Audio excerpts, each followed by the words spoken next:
Okay, boys. Chelsea 1, Aston Villa 2. We drop points and we go on to lose a game we were winning again this season. Just not good enough.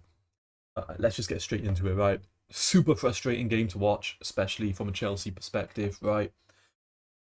I don't even really want to look at the XG and draw too much conclusions from that. Were we the better team for 50, 60 minutes? Sure, especially in that first half. We should have buried the game. Clearly the better team. I don't think Villa even had a shot on target, until the second half.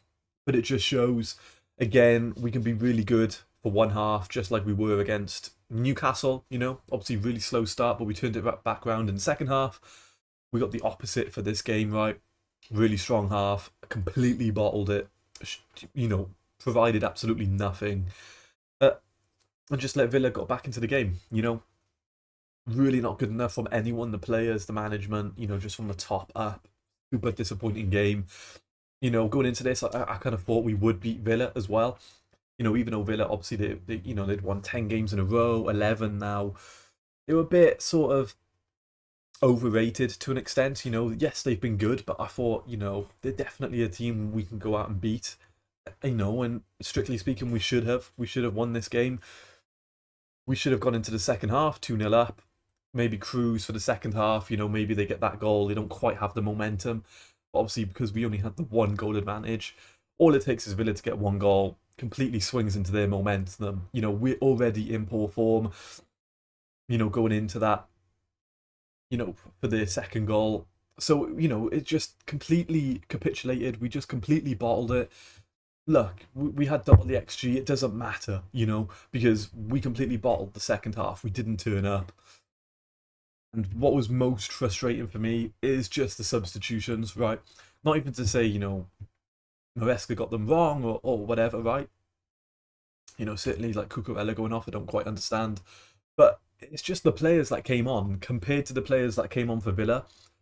How did Villa have a stronger bench than us with the money we've invested and the talent we've signed, right? How do they make subs and completely change the game, change the lineup? And we make subs and we look like a championship team, right?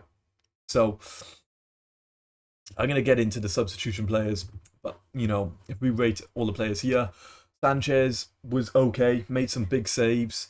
You know, I think his slip coming out of the box kind of summed up our second half performance, to be brutally honest. But he didn't have a bad game, wasn't really at fault for the goals, to be honest. Ollie Watkins' first goal, it rebounds off his knee and goes in. Maybe on another day, that rebound is kind of like a FIFA goal, right? So I'll give him like a 6 out of 10. It wasn't a terrible performance. Reece James, I'm going to say he got the goal. Technically, João Pedro got it, but João Pedro knew nothing about it. It came off like his thigh or like his adductor. Like it just came off the side of his leg, right, and went into the goal. It was Reece James who provided it. Had a pretty good game, locked down Rodgers, especially in that first half. That's how I thought that matchup was going to go, to be honest. I thought Reece James was going to get the better of, Rodgers, and he certainly did. But again, going into the second half, we just faded. And it's not necessarily on Reece James, it was the whole team and the performance, right? But I think in the first half, Reece James was one of the better players. So I'm going to give him, like a 6.5, 7 out of 10. I don't think, he was bad by any means. Chalobah and Badger's Shield just not good enough. I mean, we're letting, Ollie Watkins, who's what, like four goals all season, eating the bench, right? Not in great form. We're letting Ollie Watkins come off the bench, bin our centre backs, run onto goal, and score that way. I think any more experienced top level centre half, right? They're not letting Ollie Watkins spin them like that. Yes, it was a good touch, but to receive it like that, spin him, run onto goal, no tackle, just nothing, right? It's just not good enough. It's not good enough for, to be, consistently a Chelsea starter centre back. We don't have any good centre backs, do we? Fofana, but he can't stay fully fit. We have to manage his minutes, otherwise he's going to get injured.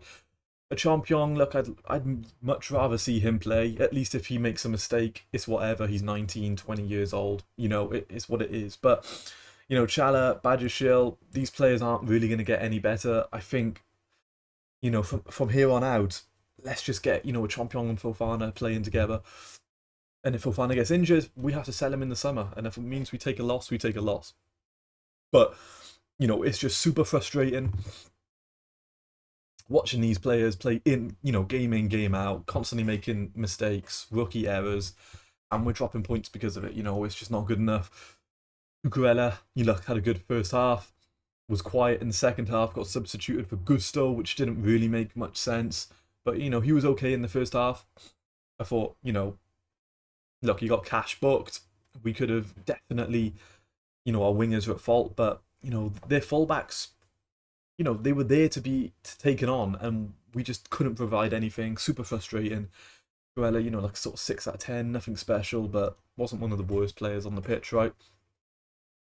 I mean, Caicedo, again, decent first half, but in that second half, the midfield was completely overrun, right? And Caicedo doesn't normally have a bad game. It's quite rare to say Caicedo had a poor game, but I think you could say in this one, he did, In the second half, Tielemans, Kamara, Onana, when he came on, they were just running rings around our midfield, right? We couldn't keep possession. We weren't creating anything, and Villa were just all over us. Enzo, again, poor game by Enzo. He's just, this season, he just can't be consistent, right? You can have a really top level game where, like, okay, Enzo's back, right? He's playing really well at that deep line playmaker position, or if we're playing him in the 10, he's playing really good as a box crasher, right? But he just can't stay consistent. We're playing him in different positions. Palmer's come back in, he's playing in the 10 position. Palmer doesn't quite look like he knows what he's doing in the 10 position, to be honest, right? And, following on from our wingers being absolutely useless in Neto and Garnacho, right? I think these wingers are only ever good enough to come off the bench for us, to be honest. So, going into the next game, I want to see Palmer on the right. I think let's get him cutting inside on his left foot. In that 10 position, he kind of looks lost. Like he doesn't know what his instructions are, what he's actually meant to be doing and influencing on the football pitch, especially since coming back from his injury. He just hasn't really been there, So I think let's get Palmer back on the wing. I don't want to see Neto starting. How Neto played the full 90, I'll never know as well. I think, let's get Palmer on the right. Let's get Enzo playing as a 10, bit more of a box crasher, give him less defensive, responsibilities. Let's play Andre Santos as that, 6 here. And then moving on into the attack, you could either play João Pedro as a 10, but personally I'd go with Enzo. Maybe let's even play a 4-3-3, and we'll just have to play, Caicedo, Enzo, and Andre Santos, have a bit about us in midfield that way, right? Because clearly this Parma 10 isn't quite working. And I don't like the wingers right now. The wingers aren't performing. Neto, one of the worst players on the pitch, and he somehow got a full 90 minutes. I just don't understand that at all, to be honest. His best attribute is his work rate. It's like, okay, fair enough. Can you provide a bit more, as a starting winger for Chelsea?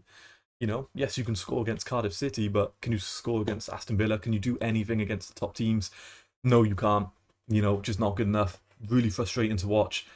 I don't want to see him start in the next game. I don't understand how he played that full game. And it's the same for Garnacho. Garnacho when he comes off the bench and Garnacho when he starts, two completely different players, right? I don't like how, Gittins is our sort of second option off the bench. He's not good enough. To be brutally honest, he's too raw. He needs another loan. We bought him a season too early. He should have stayed at Dortmund for another year. Or if we were going to buy him, we buy him and loan him back to Dortmund. But he's too raw. He just doesn't have the final product. He doesn't offer us anything, right? Whether that means he starts or he doesn't, right?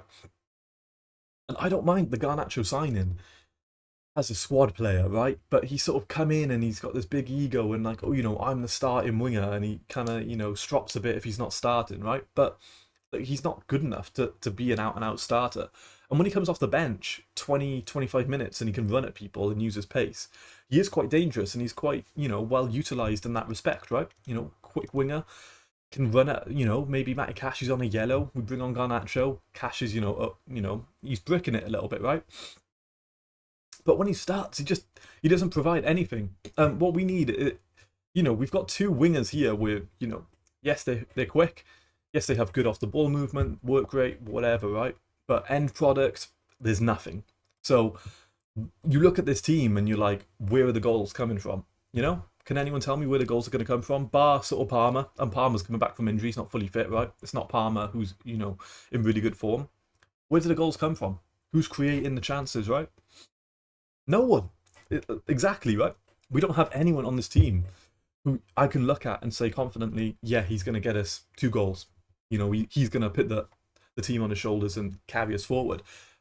You could say Reece James, maybe, but he's a right back, at most inverting into midfield. So you're looking at our attackers and the attacking options off the bench, which are really poor as well, bar Esteval.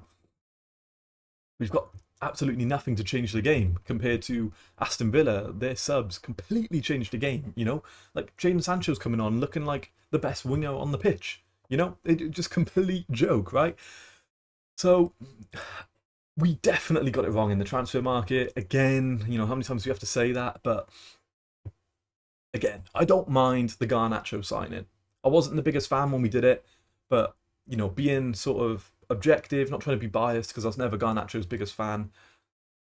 As a sort of squad player coming off the bench, okay, I can see it.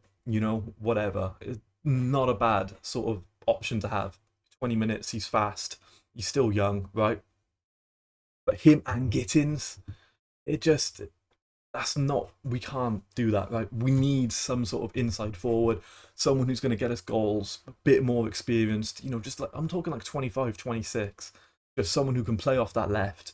He's going to chip in and he's going to contribute, right? But we've got 2 kids, basically, who are still too raw, basically the same player, right? Gittins and Garnacho, you could say, are very similar play styles, right? We need someone who's either going to be a bit more of an inside forward, not quite a pure winger, okay, but he's actually going to, get the chances and he's going to put them away.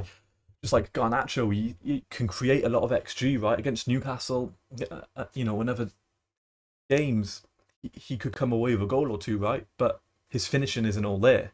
So if we, substitute him for, a player who'd actually fit into the team, bit more, experienced and older head, been there and done it. I'm not saying we have to go and get like a 30, 32-year-old winger, but just someone who isn't 20 years old coming off the bench and just doesn't change the game for us at all. And look, they're bringing Ollie Watkins off the bench. What's he, 29, 30? Gets a brace, and he's not even in good form this season, And then João Pedro just didn't do anything all game. A bit sort of suffocated. Again, we didn't provide much for him, but João Pedro at striker just isn't working, is it? It's not really clicking. So, do we play him deeper? Do we play Delap up top? Put Palmer on the right? We have to change it. I don't want to see this team. We've played this team quite a lot now. It's not working. And people can say, okay, we were the better team. We should have won that game, especially in the first half, but we didn't. And we go into the second half, we capitulate, right? So we need to find a team who can actually just play well for the full 90 minutes. Not a good second half against Newcastle, not a good first half against Aston Villa, just a full 90 minutes. Like we did against Barcelona, right? But I just don't see why we can't replicate those results. It just doesn't make sense, right? Super frustrating to watch. Gusto did nothing when he came on. Gittins did nothing when he came on. Super frustrating. He's it's a carbon copy of Garnacho. Just doesn't make sense as a signing. Too raw. Needs to go on loan. We bought him too early. Liam Delap, again, he comes on, right? It's just so annoying. Comes on, makes a stupid, petulant off the ball foul, gets a yellow card within 2 minutes, and then again just offers nothing, right? Just running around, pushing people, being petulant, not actually playing football. So I don't really know what he offers our team right now. He needs someone playing number 10 who's actually just going to put it on a plate for him. So whether that's João Pedro, we play him deeper and we put Delap up top, or we put Enzo in the 10, Palmer off the right, and João Pedro sits on the bench. But, just sort of Delap up top with Neto and Garnacho on the wings. Like, we're not doing anything for him. He's just sort of running around, pushing people off the ball and kicking people. Just, sort of petulant championship kind of stuff, really. Super frustrating to watch. I don't know how he's got into that position, to be honest. I just don't get how, they can bring on Ollie Watkins, he can get 2 goals, we bring on Liam Delap and he's off just kicking people, getting yellow cards. It's just what has happened to Chelsea Football Club. And then Esteval came on, kind of suffocated. He was playing in the 10, right? Wasn't playing on the wing. Didn't really do much, but again, we were so poor, expecting him to come on and change the game with 20 minutes when the whole team performance wasn't doing anything. Doesn't really add up, right? So who was the best Chelsea player? Probably Reece James, but we lost, so who cares? You know, you can look at the XG and whatever.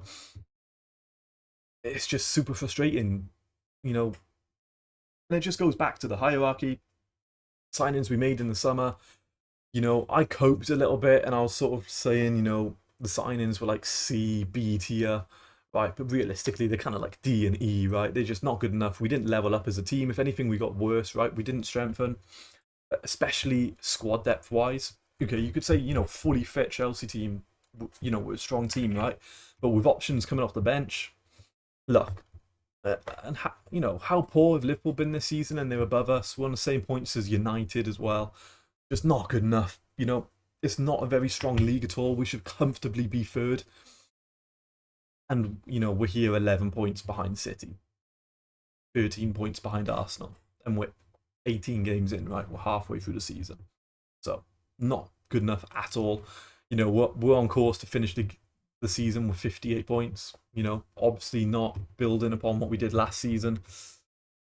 When we look at our next fixture, Chelsea-Bournemouth. I am going to be at that game as well, so I'm going to do a bit of a match vlog. It's going to be a different video, so be interesting and be a bit of fun to record as well. You know, I wanted to be there for the Villa game, I guess, just as well. I wasn't there now, but, you know, Chelsea-Bournemouth, I'm going to be there. I'll do a match vlog. It should be a fun video. But look at our next couple fixtures, right? We really have to beat Bournemouth. Bournemouth just lost 4-0 as well. If we don't win that at home, you know, serious questions going to be asked. Man City away, pretty much a write-off. Does anyone see us doing anything against that? No. Fulham away, we should win that, but you never know. So, look, you could say easy game, hard game, you know, sort of okay game, easy game, hard game, and then Brentford doing good form as well. So, our next couple of fixtures are quite tricky, but just really disappointing result here, I think, to sum it up. We had an opportunity to, you know, close the gap a little bit, comfortably be top 4, you know, and maybe get that third position. You know, I don't know if Villa can maintain this across the whole season. We'll see. Obviously, they play Arsenal next, right? But it's just, we play so well and we always get sort of one goal to show for it. And it's just not sustainable, right? And we've seen that going forward. Happens every fucking season, right? Happens every game as well. We play really well. We get one goal, go into the next half, or we let them get back in. We've got a young team, morale drops, they come out and then they go on to win the game, or we drop points, and it's just the same old every season. So that's the match reaction for today, boys. Really annoying. I'll do a video tomorrow breaking it down a little bit more, you know, some 4 things we learned, but the overall takeaway, really poor result, and I'm sure, you know, people are going to be calling for some heads. I think the overall message is the wingers not good enough. Absolutely not good enough. Not to be starting game in, game out. So, see you boys tomorrow. Peace.